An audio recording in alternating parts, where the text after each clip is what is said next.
tiwala si Pangulong Ferdinand R. Marcos Jr. sa nagpapatuloy na hakbang ng kanyang administrasyon kontra katiwalian. At para sa mga pilit na idinadawit ang kanyang pangalan sa issue, giit ng Pangulo, handa niyang isumite ang kanyang SALN kung sakaling hihingin ng mga ahensyang nag-iimbestiga. Si Clazel Pardilla sa sentro ng balita. Walang itinatago at walang itatago.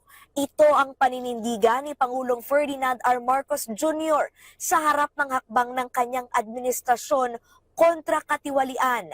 Katunayan, handaan niya ang presidente na ibigay ang kanyang Statement of Assets, Liabilities and Net Worth o SALN kung hihingiin ang tanggapan ng Ombudsman o Independent Commission for Infrastructure o ICI. It will be available to whoever would like to, kung hingiin sa akin ng ICI, siyempre bibigay ko. Kung hingiin sa akin ng Ombudsman, bibigay namin.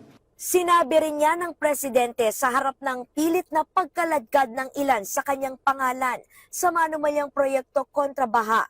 Pero kumpiyansa si Pangulong Marcos, hindi ito aabot sa bakuran ng Malacanang at mananagot ang tunay na nasa likod ng katiwalian. The opposition would love to bring me into this, to include me in all of this.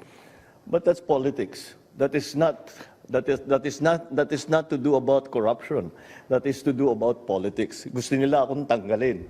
Oh, yeah, sige, kaya nila gagawin lahat yung gagawin nila. Well, I'm confident because I know what we did or did not do.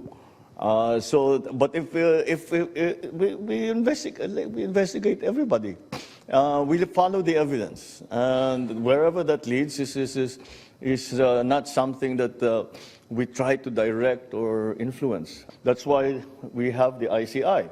So let them do their work.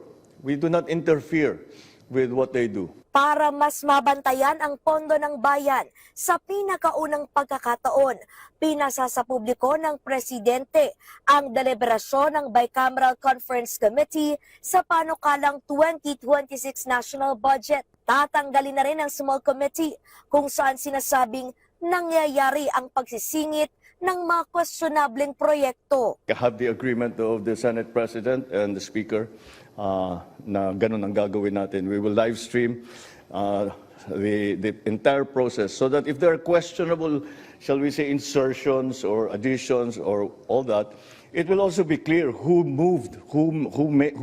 made those changes or who proposed those changes so that people will know. Sa Nobyembre o Disyembre, inaasahang sasalang sa BICAM ang halos 6.8 trillion pesos na panukalang pambansang pondo para sa susunod na taon.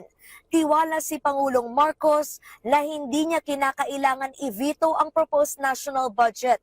Malinaw kasi anya ang mga proyekto at mga programa na nakasaad sa 2026 National Expenditure Program na binuo ng kanyang administrasyon sa Kongreso. There are no projects that are listed there, there are no items that are listed there that are outside of the socio-economic development plan of the Philippines and all the plans derived from that, i.e. kung saan pupunta yung FMR, kung saan pupunta yung school building, kung saan pupunta, all of these are all part of the general plans. Clazel Pardilla para sa Pambansang TV sa Bagong Pilipinas.